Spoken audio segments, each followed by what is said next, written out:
Hey,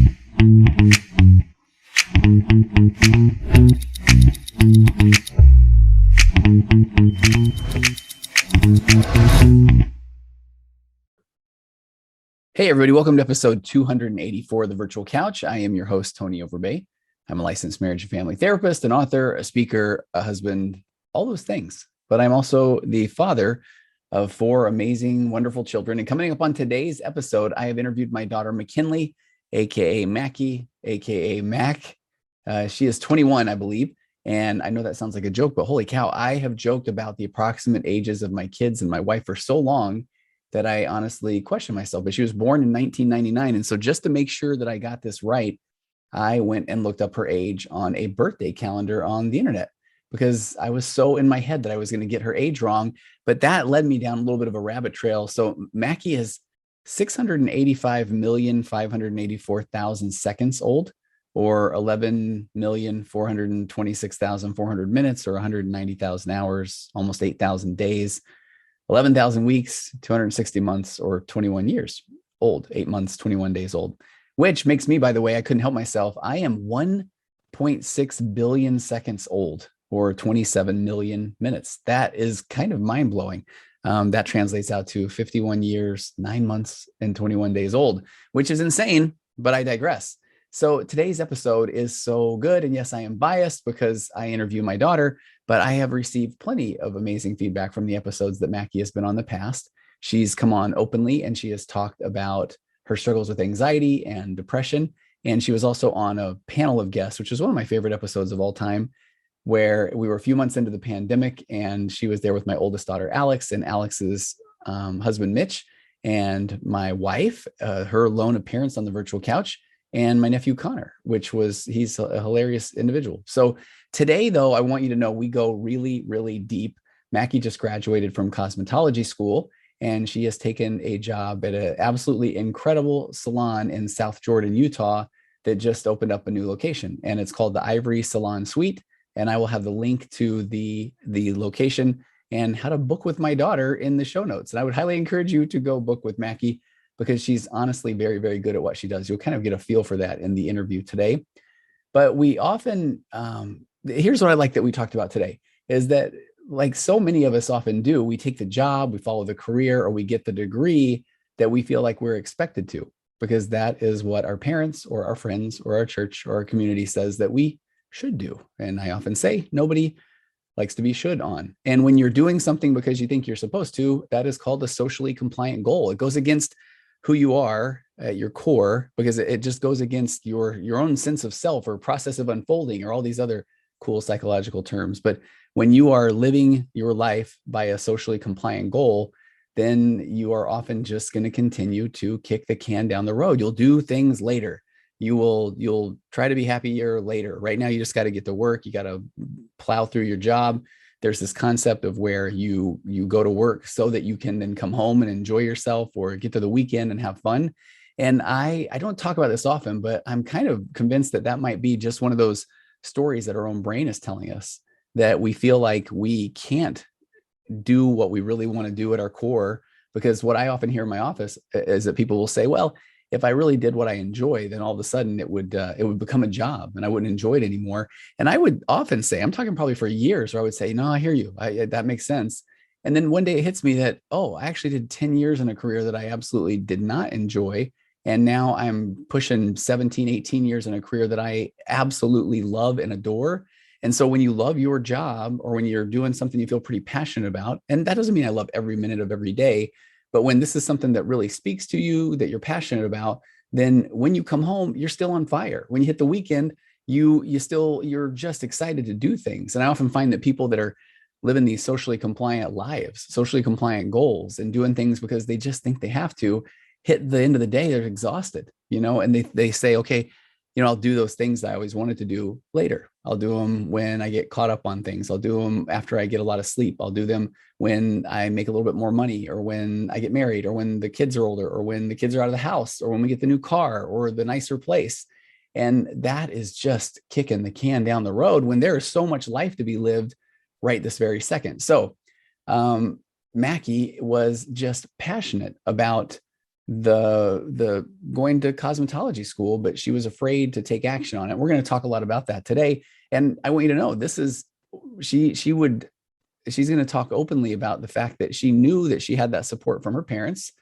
But even when we support them early and often, that they can literally still do and think and feel whatever they're going to do, think and feel, because we're all our own unique individual people. So I could say all day long, Mac, I'm a therapist. Go on, do what you want to do, find your dream and passion. And I love what she goes into today, where she talks a lot about saying, I mean, I heard you, but I still felt like I might disappoint you. So we need to understand that every one of our kids, our spouse, that we are all our own unique individuals going through this thing for the first time. This thing meaning life, and the moment that you come upon today, you've never experienced that before based on all the situations that you bring to the table right now.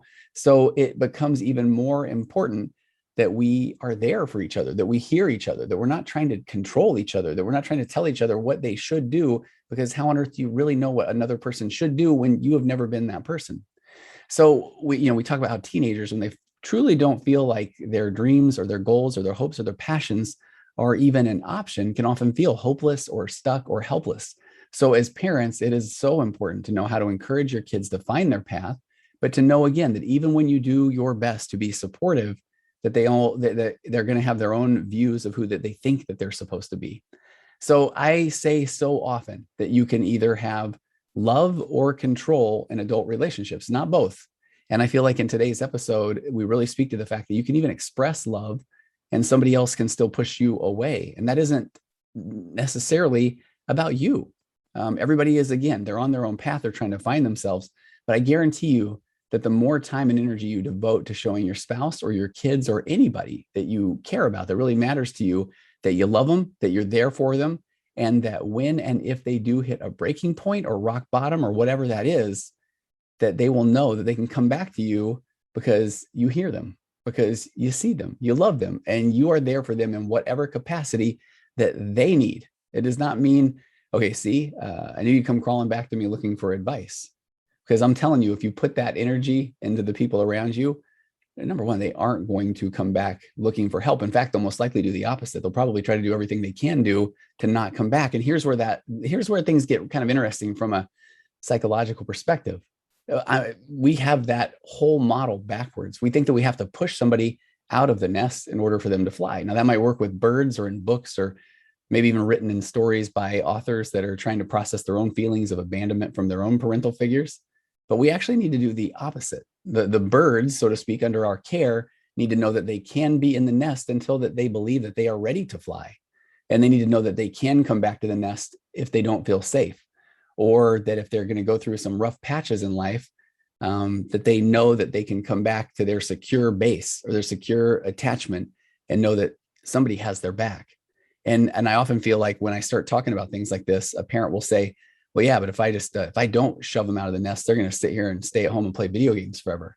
Well, here's the part that we're missing. The fact that they are afraid to go out and try to find themselves might be because you put so much pressure on them that they're going to do it wrong. You better not mess this up. You better not let me down.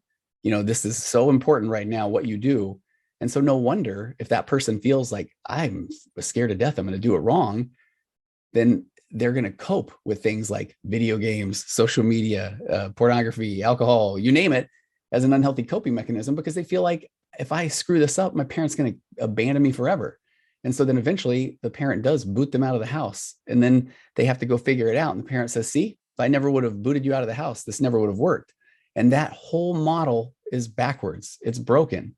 If we've been nurturing a relationship with our kids where they know that they can come to us with anything, and I'm not talking about the hollow kind of, hey, champ, you can come to me with anything, but then they come to you and say, wreck the car, or I'm smoking pot, or I failed out of school. And then we say, are you freaking kidding me? Is that so are we really, can they really come to us with anything? So I feel like oftentimes when the kid is still in the basement playing video games, they're paralyzed because they're so afraid that they may go out and do it wrong, which then only frustrates the parent. At that point, that's where I feel like the parent needs to say, hey, I'm here.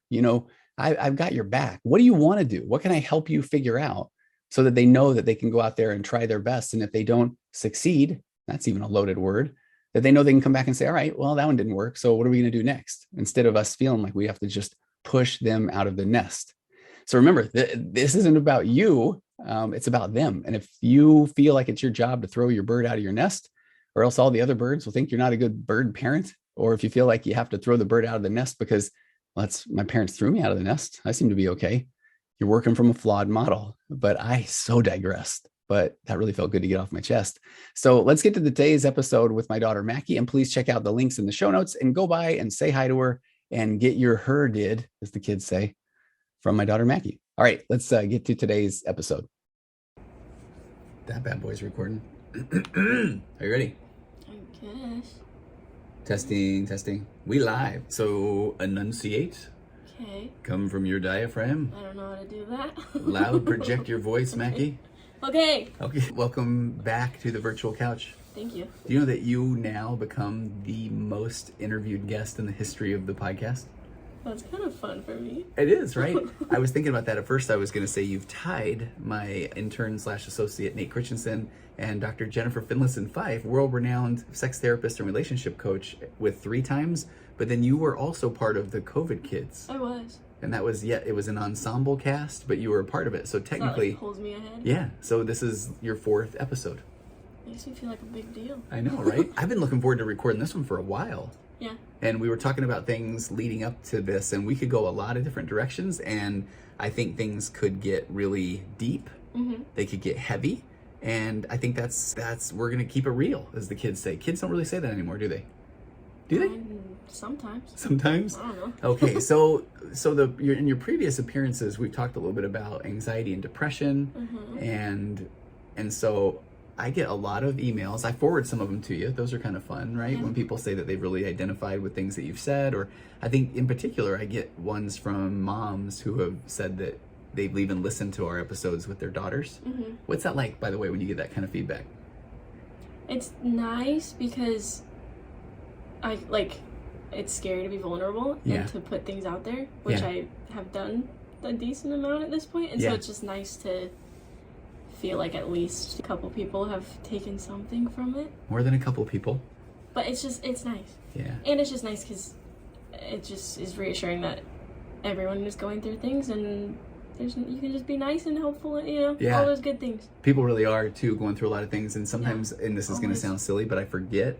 And I really do at times, if I bring on a new client, how much I need to validate and say, oh, I have dealt with that before. Mm-hmm. And I find myself not wanting to say that at times because I don't want the person to feel like I'm dismissing their experience. Right. But then I remember that they're coming in here sometimes feeling like they've never told anybody about their experience. And they think they're the only one that's felt it, and it's no. Everybody goes through Absolutely. crappy things. Absolutely. And I still feel like I always say that I have this thing on my shoulder called a holy crapometer. And I tell people it's not gonna move, trust me, because they will say, I bet you've never heard this, or this is gonna sound so crazy. And sometimes I think, I wonder if this will be something that I've never heard. But no, not really. Some things. Yeah, but not even to dismiss them. But you're right, everybody wants to feel like they're not alone or crazy or that sort of thing. All right, the reason I was so excited about this is there are so many things that have gone on since we last spoke. Because we last spoke, I think you weren't in college yet. I think so, Yeah, other than the COVID Kids episode. Yeah. And so, so when we last left, it was probably finishing up your senior year, and you were trying to figure out what to do next. And what do you remember about that? What do you remember about wanting to do or thinking you wanted to do as you were wrapping up? Honestly, I didn't think about it a whole lot. I knew growing up, I feel like from the time I was like 13 or 14, I wanted to do hair. Okay. And that was always like in the back of my head. And so I'd always say it was like my backup option because I didn't want to admit that it was what I actually wanted to do because I was scared of the stigma there, which is dumb. I even think as you're saying this right now, I didn't realize it was that early on that you wanted to. Oh yeah. It was as soon as I like started looking into makeup and like getting into that stuff, I was like, oh, I like this. I care about this and I want to do this. And so I knew like pretty early on. But then, I got scared of the dumb hair school girl stigma thing, which is so stupid. Okay. But I cared too much about that, and then went through a lot of crap, and then didn't really care about my future in general, and then didn't think about it too much after that. Yeah.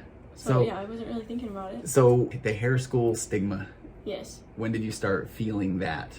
I feel like in high school, people would talk about it and make assumptions about people and say things like, oh, well, they're just going to hair school, or they're just going to do that, or I bet she just goes to hair school, or like stuff like that. And it was always just tied with like, that means you're dumb and you can't do other things and whatever. And so I totally let that get to me. Yeah. I'm not dumb. I totally listened to that, which is stupid because you can't be dumb if you're going to go through hair school. It's not as easy as you think it is. I'm grateful you say that. And first of all, do you feel like you went, how long was it? 2 years, a year and a half? With COVID, it was like a year and a half. Yeah, with COVID years, that was a whole other experience. So it shut down for a little bit. But so it was like a year and a half, 1,600 hours. And you, 1,600 hours, and you had to do a lot in the classroom as well as actual styling hair, cutting hair. Taking clients. Yeah. 4 of the 5 days. Yeah, which I didn't know that's how it works. Maybe even for anybody that's listening to this, right? Didn't you? Okay. I thought it was going to be in a classroom the whole time, but you're taking clients more than you're not. And how soon were you starting to see clients? This is what kind of blew my mind. So I think it was 8 weeks. 8 weeks in, and then you're cutting people's hair, and it's more than just cutting people's hair. Yeah. 8 weeks. Yeah. And you were coloring hair. All of it. All of that. Do you remember your first experience with somebody? I don't remember my first experience was mom. Oh, okay. Yeah. So it was like different than, and I don't remember my like very first client. Yeah.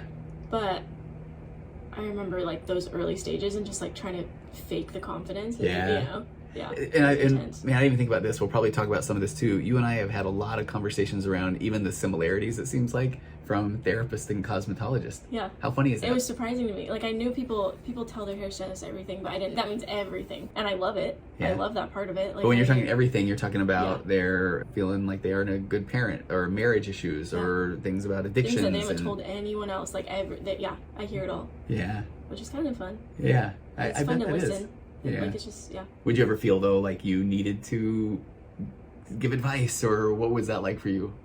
I don't know how to give advice. I feel like I'm not good at it, but I feel like people, like, they ask for it. But I think more than anything, everyone just wants to be listened to. And everyone wants to be heard. So I feel like for the most part, it's just, like, listening and validating and that aspect, just building a connection there. That's more important than the advice that I potentially could try to give. No, I love it. And I love when you were just saying there that you were saying, I have to pretend I have the confidence. And I've talked on my podcast before about when I first started seeing clients, I would have this moment where I would think, what would a real therapist say? And then I feel like that's I'd be like, hey, what would like someone who actually knew what they were doing say right now? And then over time I would think, wait, I am a real therapist. Do you remember having a moment where then you thought, okay, wait, no, I do know what I'm doing? Or did it just happen over time? Yeah, I feel like it wasn't like a light bulb moment or anything, but just kind of like, oh, okay. I'm doing this. I'm getting so far ahead. So if we go back to, so you always thought that was your plan B, but you were worried about it for the stigma of cosmetology school? So I'd always say this whole, well, I'm going to go be a teacher. I'm going to go do that. I always had this other, like, legit college thing that I had in mind. And then I would say, and then maybe I'll get my cosmetology license. Yeah. Like, maybe I'll do that, or maybe I'll think about that. Like I never was like, yes, I'm doing this. But you were telling me when we were even talking about it before we hit record but you deep inside said, I'm going to do that. Yeah, it was like this will happen regardless, and that will be my primary, like my main thing that I'm gonna do. Yeah, primarily, always. Okay. But then I'll have this other cover almost. Yeah. I'll be the teacher who can also cut hair. Exactly. We also, in a little pre-interview, we talked about, okay, how deep do we want to get, and why not get deep, right? Yeah. Now, this is the funny part where I said we can also edit it, so now at the next part, if I'm saying, and then you lived happily ever after, then you'll know that maybe we edited some things out, big part. Right? But so deep, where we were going with that was I said, man, Mackie, do you remember Mom and I driving out to college with you? Yeah. And I remember I felt like leading up to the days before you left, I feel like we registered knowing that you might not go, and we even paid for your apartment and stuff, knowing you might not go. Turn right around and come back home. And I remember being like an hour outside of Rexburg. Yeah. And I remember because the freeway went a different way, and I remember having the conversation with you where you were even saying, and you know what, and we might get there and turn right around. Yeah. And I remember saying, yeah, we might, huh, man? Yeah. So what do you remember about that summer leading up to leaving, and were you going to leave, were you not going to leave, and what led into that? Yeah, I just remember, I was not in a good place. I was miserable. Yeah. I basically my senior year of high school was rough. Like one of the worst years I think I've ever had type thing. Yeah. And so I was like, I just remember that was really hard. And then I graduated thinking that would solve all my problems and I'd feel great. And then it didn't. Like a week after graduation, I'm still sad and miserable and don't know what I'm doing, and just, really had no idea what was next. And did you feel because you didn't know what was next that something was wrong with you? Oh yeah. Okay. I was like, everyone, like all my friends know they're gonna go do this and they're gonna do this and they want to study this and they have these plans, and I was just like, I don't know what I'm gonna do. And so I remember like towards the end of my senior year finally just being like, okay, I like logically the next step is college. Yeah. And I was like, I don't want to just sit at home, stare at my ceiling all day, every day. So which this is the part that I thought got deep, was because that honestly, and we haven't talked about this, I think, directly, but Mom and I, that's what we were worried about was if you stay here, you're going to stay inside and just stare at your ceiling. Yeah. But then, because that's where I was mentally, that's what my life was. But then every time that we would say, but Mackie, don't you want to go do this? And don't you want to go away? And don't you want to?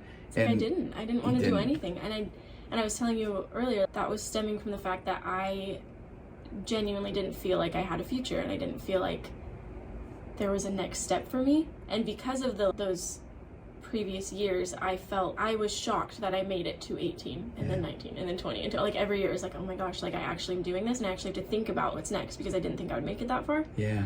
And which is so sad, because what I appreciated what we were talking about earlier was it wasn't like you had and look at me, am I just trying to seek my own validation? But you had opportunities, but then we were talking about, but there's so much more that goes into it. If there's some history of depression in our family, so if there's some good old chemical things going on at the root of it, and then it really is when I always say it's nature and nurture and birth order and DNA and abandonment and rejection and because then if you get in some relationships that aren't good, and those aren't that happened, and those aren't things that you signed up for, and nobody gets into a relationship thinking, I think this is going to be pretty crummy, right?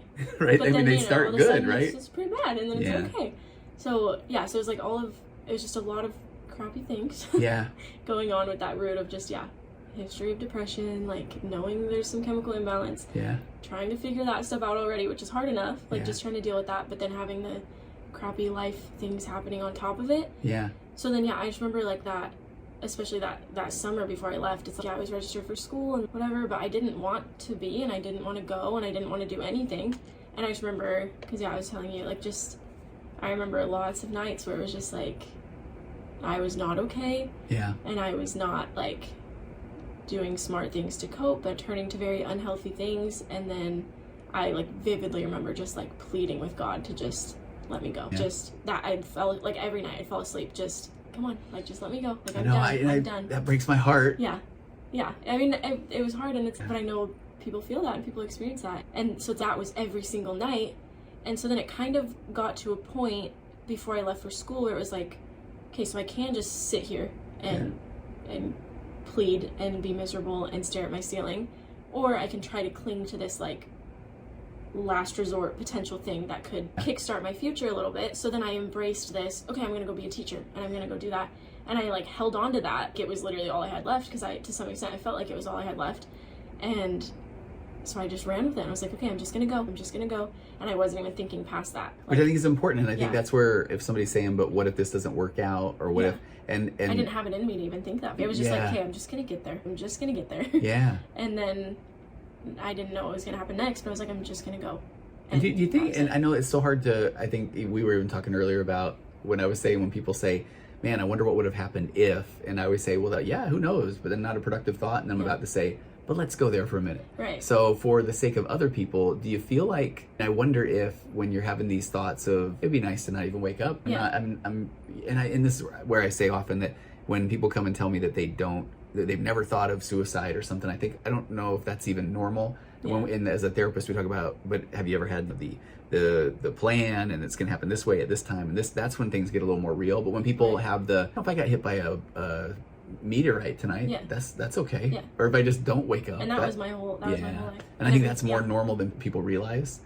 But then when you hear and I love that you're laying out the part where you always had this plan B, I wonder if you had really felt like that would have been plan A, if that would have helped earlier. Like it's that thing where no way to know. Because that wasn't the case. But I feel like there's definitely a chance it would have just helped with motivation and hope, and just knowing that I could potentially do something that I would like doing. I feel like that could have motivated me a little bit. Yeah, well, and that's where I'm saying, yeah. again, for the sake of those who are listening and who have teenagers or 20-somethings or whoever it is, that's where I feel like I just want to say, yeah, it wouldn't necessarily, if your 16, 17-year-old is really depressed and you just say, no, what do you really want to do? I know it's not that easy because I still feel like I like fix, and I like what you're saying about you could even still say, well, this is what I want to do, but you're still going to feel all that invalidation from your peers. Right. It doesn't just put everything else away. No. But I do definitely think that, it adds some hope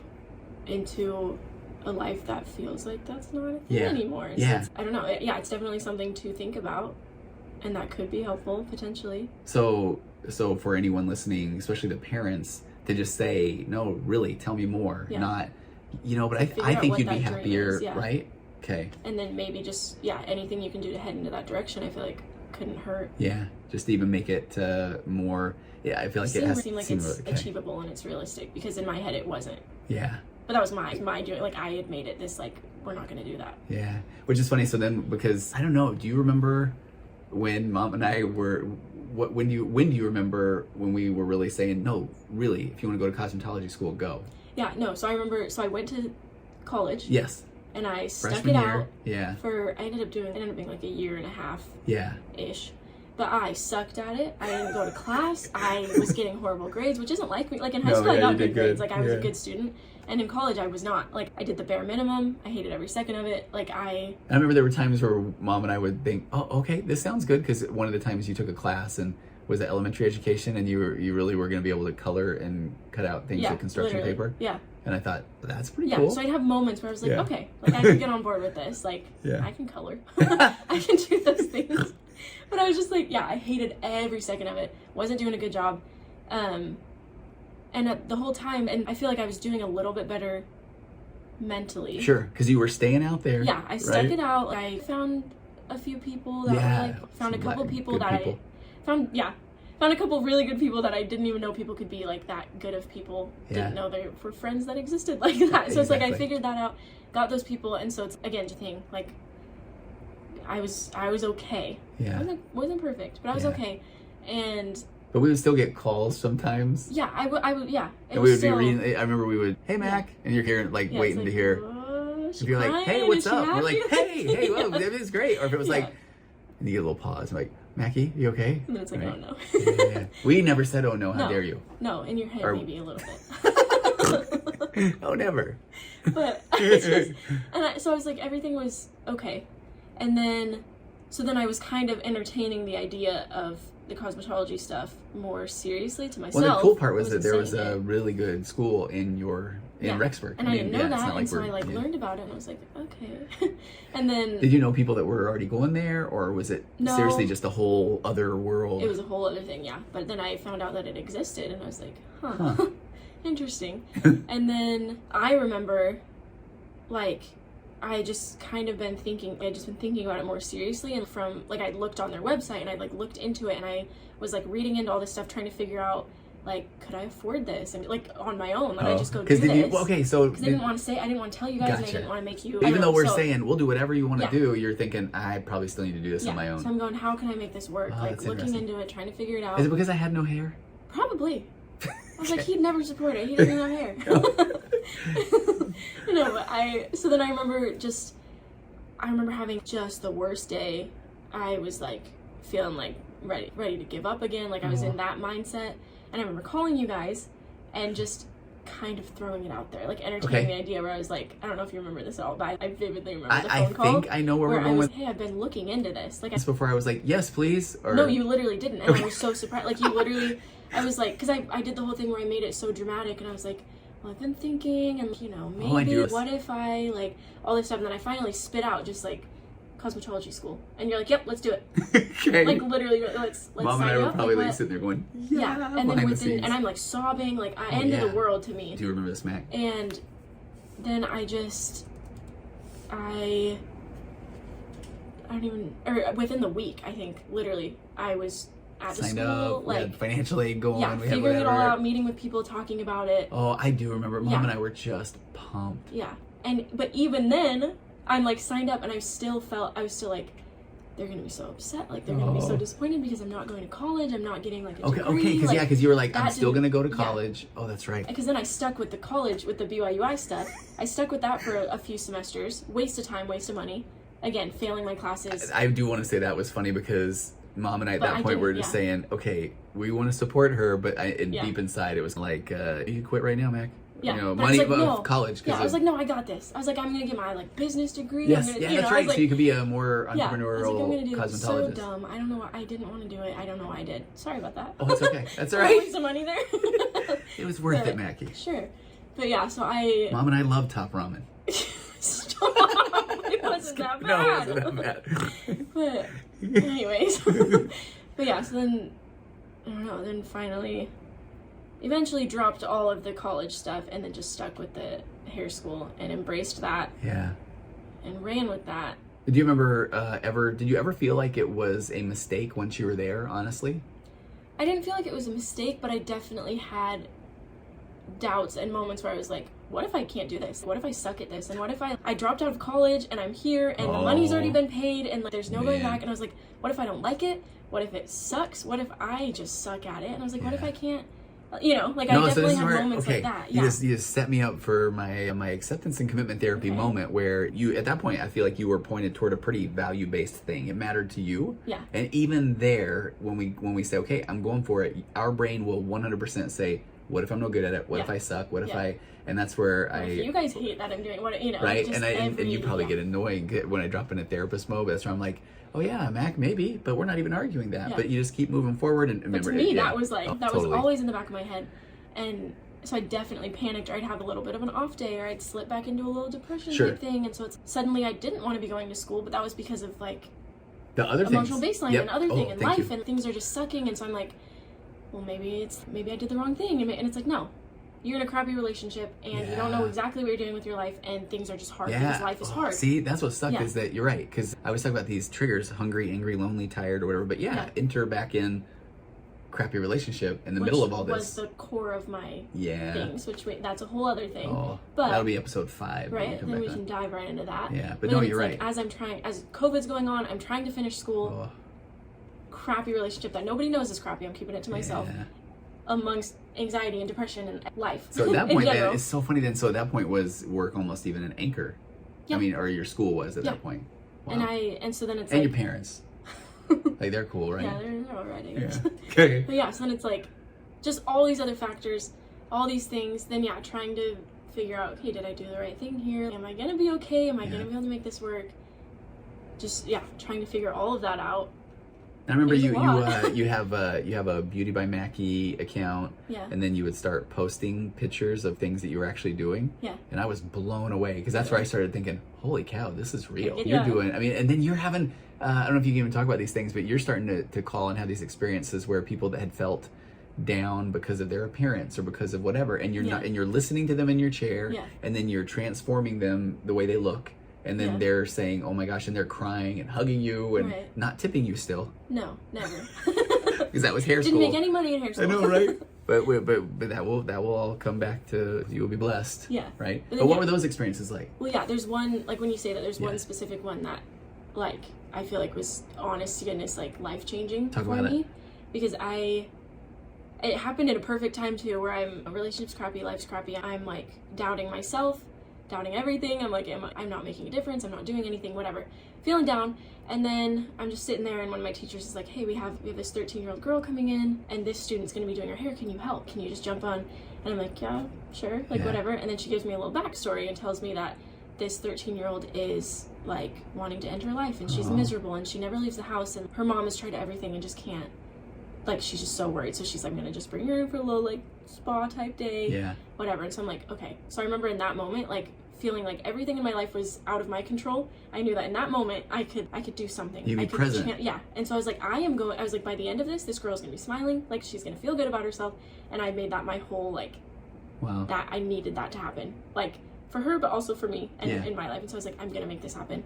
And so I remember she sits down in the chair, she's looking down at the ground, she won't even say a word, she won't tell us her name, she won't talk, nothing. And the girl I'm working with kind of like tries for a little bit and then just kind of gives up and is like, okay, I'm just gonna do her hair. And so I was like, okay, that means I have to do it. And so I jumped in and I felt so annoying. But I was just like, what's your name? What's your favorite color? You know, I'm doing I'm just asking questions. She's not really saying anything. So I'm like, oh, my favorite color is this. I'm like, I'm like just saying anything, like just trying to do anything. And we're just like foiling her hair. We're going through whatever. And eventually she starts saying like a few words, nothing crazy. She's still looking down at the ground, but we just start talking and like laughing a little bit. Like I just throw in a few things, whatever. We end up full on talking. Wow. I get her kind of laughing. And we're talking, this was hours, this thing. Oh yeah, right? This was like, it ended up being like 6 or 7 hours. Which I never knew you did those kind of things, but it's not uncommon. We did her hair and then I did her makeup and it was a whole thing. Yeah. Just hours and hours. And I think the breakthrough moment, I was like, so you got a crush on anyone? Like I did that, and she like starts blushing and gets all nervous, and then like spilled it, like just told me everything about it, and then I feel like from that moment on, it was just like we were just vibing, we were just talking, whatever. But anyways, so it ended up being fine. She was like a whole new person when she left. Her mom like had us take a picture with her, hugged her, whatever, and then she left, and she had sent me the pictures that she took, so she had my number. The mom did. Yeah. And a couple hours later, I get a text from the mom. Wow. And she's just, I like just can't thank you guys enough. Like, she's like, I don't even recognize my daughter, like in the best way possible, like all this stuff. And she just keeps saying that she feels beautiful. Wow. She feels beautiful. She feels beautiful, like whatever. And she feels like she looks like her sisters and she loves it and all that. Just the nicest message I've ever received. I was just sobbing as I read it and just saying that like the 13-year-old literally told her mom, she's like, that changed my life. Like that.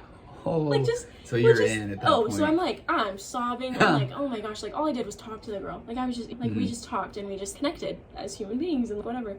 But for her, that was enough to like make a difference. Give her that little bit of hope, that little bit of motivation to be like, okay, it doesn't all suck. Like it's gonna be okay. And because I was talking to her, I remember when I was doing her makeup, I was like asking her if she wanted to do anything and what she was thinking for her future, and she was like, I don't know, but I really like makeup. And she was like talking to me about that, and I was like, do it. I was like, hair school's awesome, just go do it. This is so fun, you'd be so good at it, you know, whatever. And which kind of goes back to what we were talking about, where it's like, it totally does, how much of that can play into the like making a dream a little bit more realistic. Which and I love that, making a dream a little, and then just getting to just feeling a little bit better about herself, raising that emotional baseline. And so that was a moment for me that I was like, okay, I can do something here. And that girl, her name was Estee Lauder, and she now runs a giant cosmetic line. Oh, okay. I was trying to come up with something. That was really good. Is that somebody still, or was that just back in the 80s? They're still. I mean, that's a company. Okay. Yeah, you're not wrong. I was gonna go and say, and that girl, like Ariana Grande. But then I thought but when you went the makeup round, I thought that would be better. Oh, yeah, my bad. So, and I remember we would come out, and especially for graduation, I had my first facial there. That was, oh my gosh, that was incredible. It really was. It was. And then you graduate, and at that point, then, well, first of all, talk about COVID. It was a real bummer. The fact it was a bummer for everybody. Yeah, I'm not saying that, I'm not dismissing you, but I thought, holy cow, you don't think about all the different ways. Every single person was affected to some extent. Because at one point, then they stopped and said, okay, just read a bunch of things about hair. And shut the whole school down. You came home and you had all these creepy dolls around the house. What was the one's name? Cassie. And then we would come downstairs and Cassie's there on the table and she's looking at us. But you just had to keep practicing, not doing real because it ended up being like 5 months for me. Yeah. Because I didn't want to do the online stuff because I felt like I was getting gypped. So I just waited until it was back in person. But Did you have doubts during that time, during the 5 months? Yeah. Okay. Yeah. Oh, for sure. Because I was back sitting at home. Yeah. Like I was right back where I was before. We were playing a lot of Wii. Yeah. Oh my gosh, we got good at the Wii. Lots of tennis. Lots of Mario Kart. Yeah. So that definitely scared me a little bit. Yeah. And then I was like, do I want to go back? Can I go finish this? You know, honestly, this is what I love about this, being able to talk to you about it now. I remember, I can't remember if Mom and I talked about it, but I remember starting to feel like, what if she just feels like, you know what, I'm here. I'm and then I'd be right where I was senior year. So it was scary being like, it was scary. But obviously I went back and I finished and it was hard. The last little bit was hard. Yeah.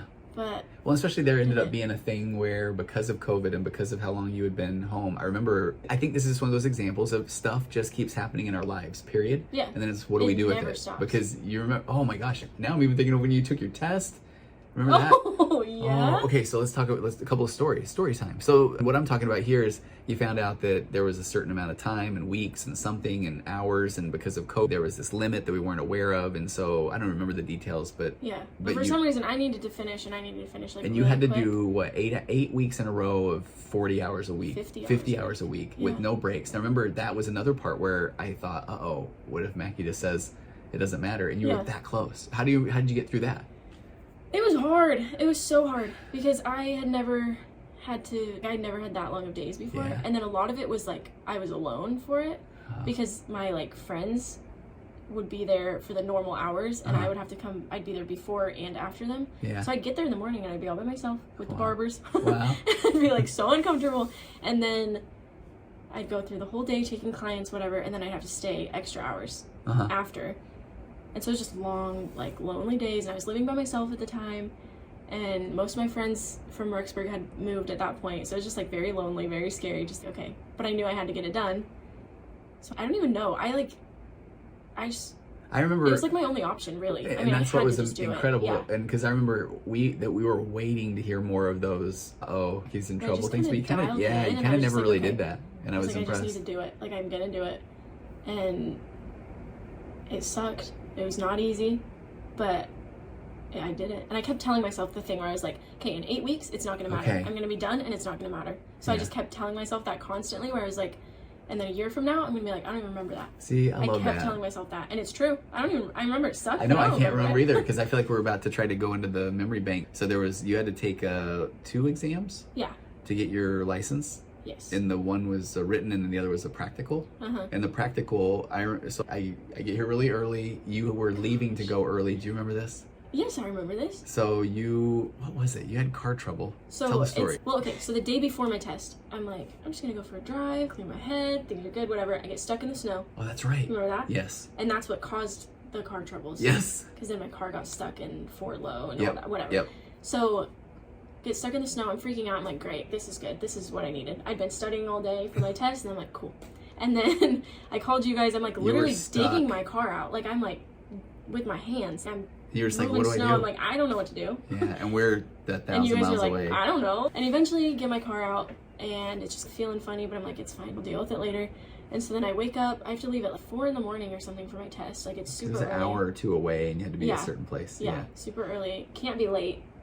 Paid for it, had to be there. It's this 5-hour test on your feet doing things.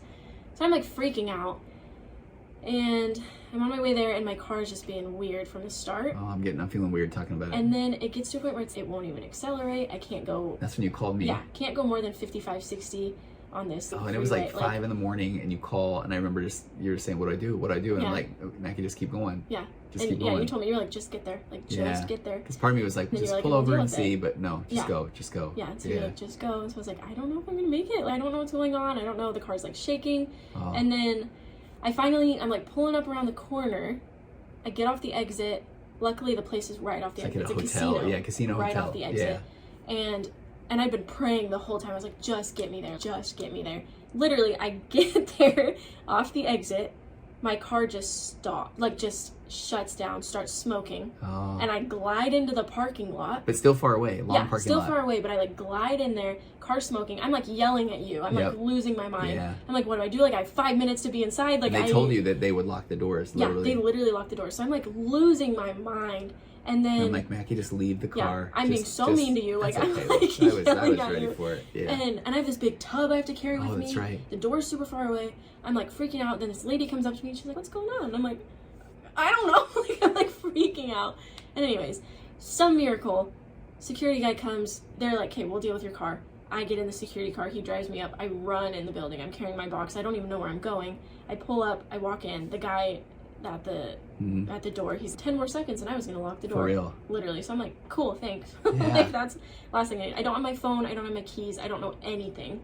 Like, and I have to take this test. This like super scary test. So I'm like filled with anxiety, my heart's racing, I'm sweaty, I'm gross, like it's 6 in the morning, like it's so early, I'm like dying. And then take my test, go out there. I have no idea where my phone is, no idea where my keys are, nothing. Yeah, so meanwhile, from my angle, so it was so funny. And I think there's a cool thing for parents to hear where yeah, you're saying now you were yelling at me and all that stuff, but I get it because you were freaking out and it was such a big thing. Yeah. But then it was so funny to hear from my angle. As soon as the lady came up and the security guards and stuff, you're like, "Hi, oh yeah, if we could help, that'd be great." Because I'm sitting there, you're like, people are coming up. What are they doing? What are they doing? I'm like, Mackie, they can help you. They don't know what's going on. They don't know what. I'm like, and I loved it because the concept I'm talking about though is, I often tell parents that's okay. It's actually a good thing if you felt safe enough that you could express that to me. And so parents listening to this, the last thing that a parent needs to do is say, "Look, I'm trying to help you. You need to calm down." Oh, because that would have. I don't know. That would have ruined it, honestly. Yeah. Like you handled it so well, and just being nice and just listening, even though I was being. That's okay. I was being a jerk. That's all right. And you were just like so nice. Calm me down. And so then you get into the test, and it's funny because for most of the day I'm checking find my phone or whatever, and it's the phone's not exactly where you were taking the test, and then I'm calling friends in Rexburg. I'm calling a friend of mine who owns like a big company, and so by the time you got out, then you had these texts when you did get your phone. Get my phone. And then I think one of my friends was. And you told me, your friend is on his way to pick me up. Yeah, which you did. Yeah, which you didn't really want, but then you're well. But I had no option. Yeah. I was 2 hours away, and so I was like, okay. And then you had someone coming to get the car. Come to get the car. What a time. So, it was. And Mackie passed. I did pass. I did so just fine. Look at that, doing hard things, continuing to move forward, and then just making the most of that situation. It was a total just be present, be prepared for things, and then be present. Because I had studied enough and gone over it enough that it was almost muscle memory at that point. Yeah, exactly. But then just dialing it in and being like, hey, those things are out of my control. I can't do anything about that. I need to just be here, do this right now.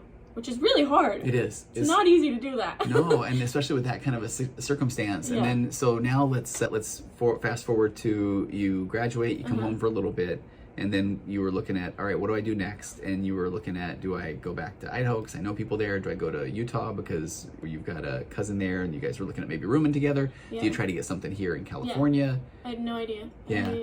Did that start to feel, I would say, did that start to feel overwhelming or? Yeah, because it was scary too, because that was the moment where I then had to start a career, full-on career. And I felt like I had to do the right thing. Yeah. But I didn't know what the right thing was, and I didn't know. Yeah, it was really scary. And so this is where I want to keep throwing good old therapy principles in there, because you heard about this opportunity. I forget who even told you about the opportunity with Meg in Utah. It was the hairstylist I went to in high school. Ah, okay. I went with Mom. Yeah. To her hair appointment. She can shout her out. Caitlin. Yeah, right? So then so she tells you this opportunity, and I remember... So I was asking for her advice. What do I do? You went through hair school. You have a good, successful career now. What do I do? And she was telling me how she got started, and that she was like, I wish that I had done this. I wish I had gone and assisted somebody, which I didn't even know that was a thing. Yeah. And I didn't know you could get paid to assist. Yeah. In hair.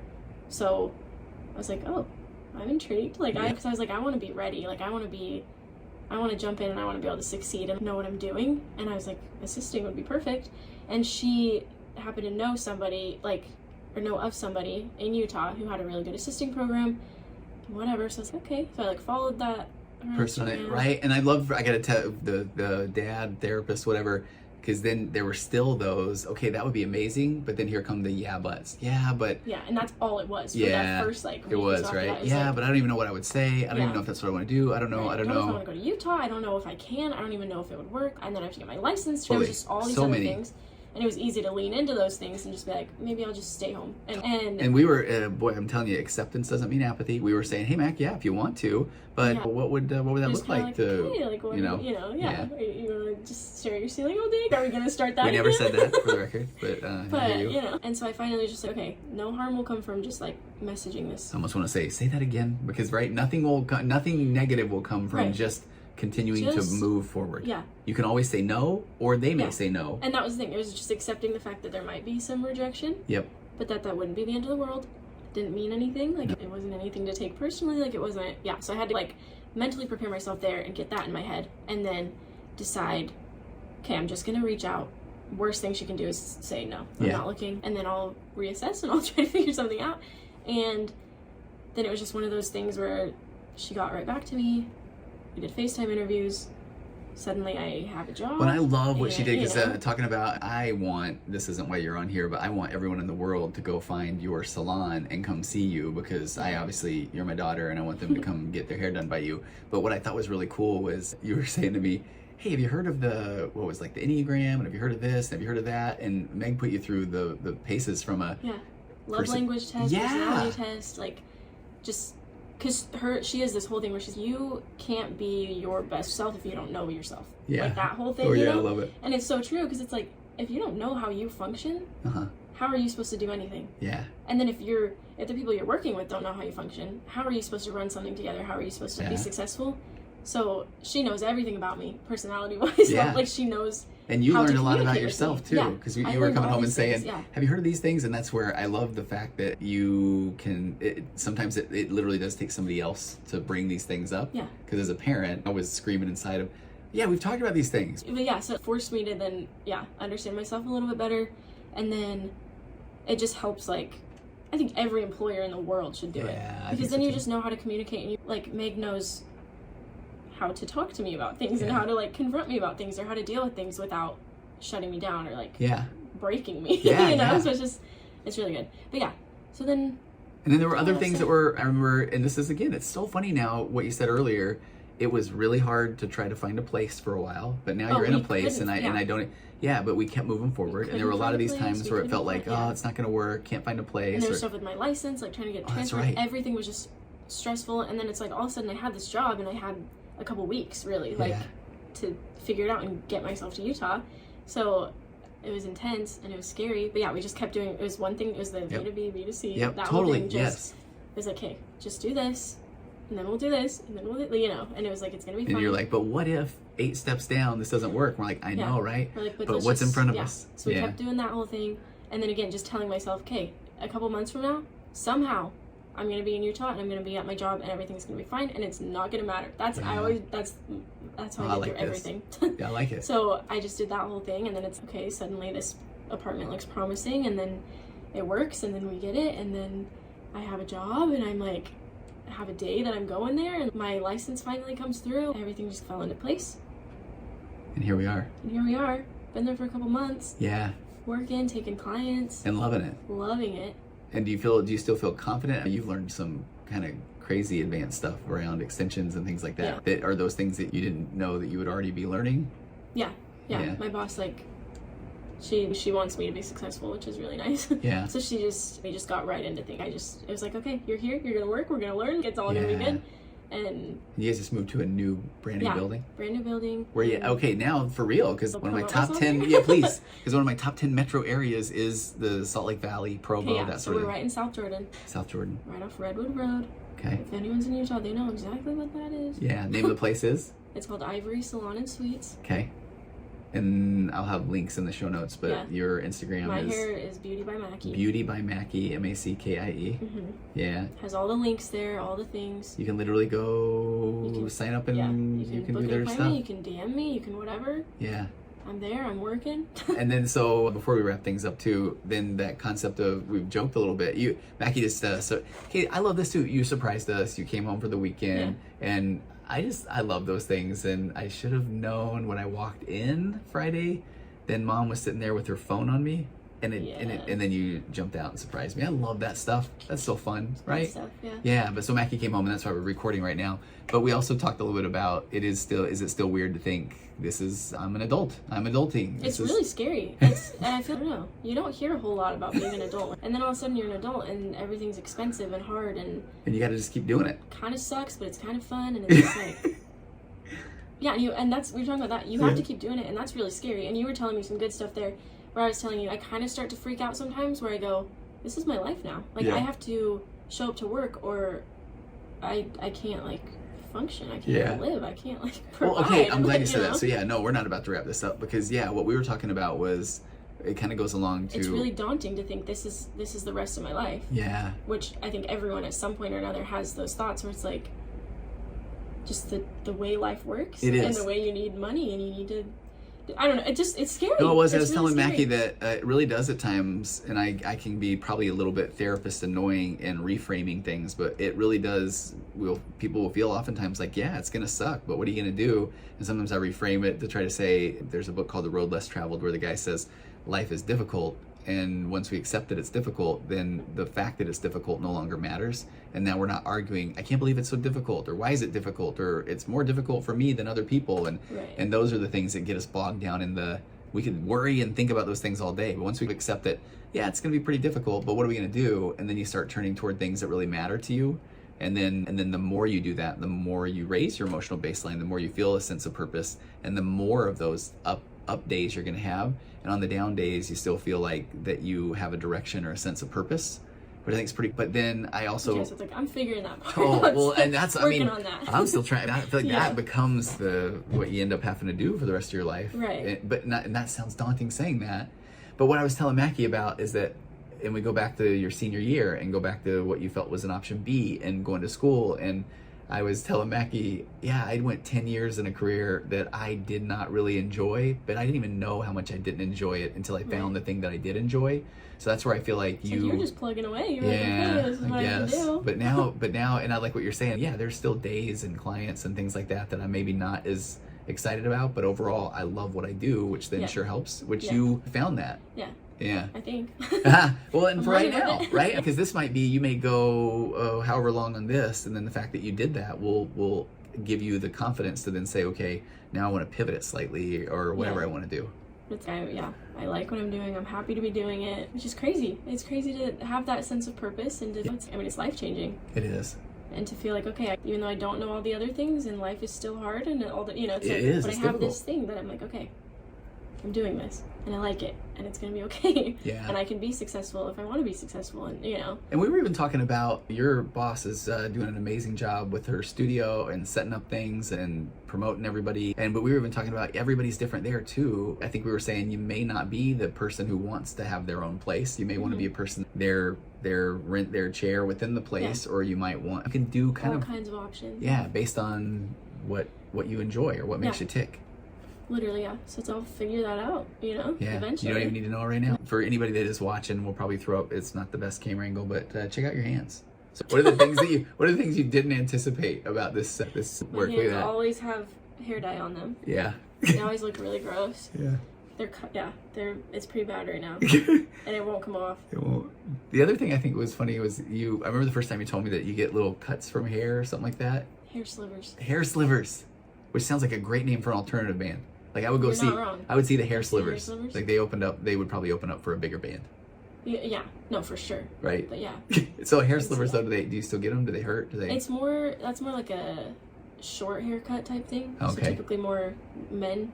Oh. Which I don't do. I don't really guy hair anymore. Yeah. Unless it's like my cousins. If a guy came to your salon though and said I would like a fancy haircut, would you say yes? That's the thing. My boss is a genius, and her place is right next to a barbershop. Ah, okay. So I don't have to. No, that's good. I don't have to do that. No, that's good to know. What do you like doing the most of so far? Just anything color related. Really? I've always liked that. But I really like extensions, which I'm surprised I didn't. Yeah.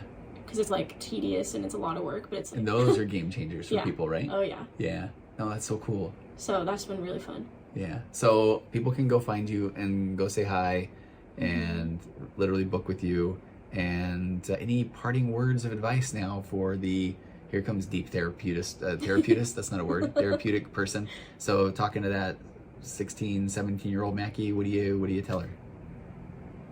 So many things. Oh. But no, I feel like based off of the career stuff. Yeah. Do what you want to do. Yeah. I know that it comes to a point where you need to be providing for yourself, for your family, whatever it is, but you can't do those things if you're not somewhat happy and if you're not okay. So you need to do the things that you want to do and figure it out that way. And don't be scared of what other people are going to think. That's so big. Because I let that get to me so bad. And it doesn't matter. It's but you and it's your life. It is so hard. That's the part where I feel like I still deal with that at times. Yeah, but it's you and it's what you're going to be spending all your time doing. So you need to pick what you can be passionate about and what makes you feel that purpose and all those things. Which that's a whole other... I really could go hours on that. And I have. Yeah. But then... I don't know, to like little 16-year-old Mackie, I feel like it is just that it's a combination of the A to B, B to C type thing, where it's like, focus on the things that you can deal with right then and there in that moment, because you don't have control over all the other things, and then understand the part. I always do the thing where it's like, okay, a year from now, is this thing really going to matter, or is it gonna be this big of a deal, whatever. I do that all the time, where it's like, calm down, like it's okay, it's fine, everything's gonna be fine, it's not that big of a deal. Feel the feelings and whatever, but it's okay. It's not that big of a deal, it's gonna be fine. I don't know, just know that there is hope, even when it doesn't feel like it. It's all like it is there, and it comes and goes feelings wise, but it is there, which I feel like I didn't know that. And then I think the biggest thing is just like, help is there, accept it. Because I think I didn't want to, and that's good. I didn't want to lean into that, and I didn't want to admit that I had anything wrong, like mentally. I didn't want to admit that I was sad. I didn't want to like make it real. So I pushed away all the help, and I was just like, nope. Like, we talked about that too. As a therapist, we suggested therapy, and what were your thoughts? Hated it. Absolutely hated it. Were there moments where you're like, I want it, but then I wanted it so bad.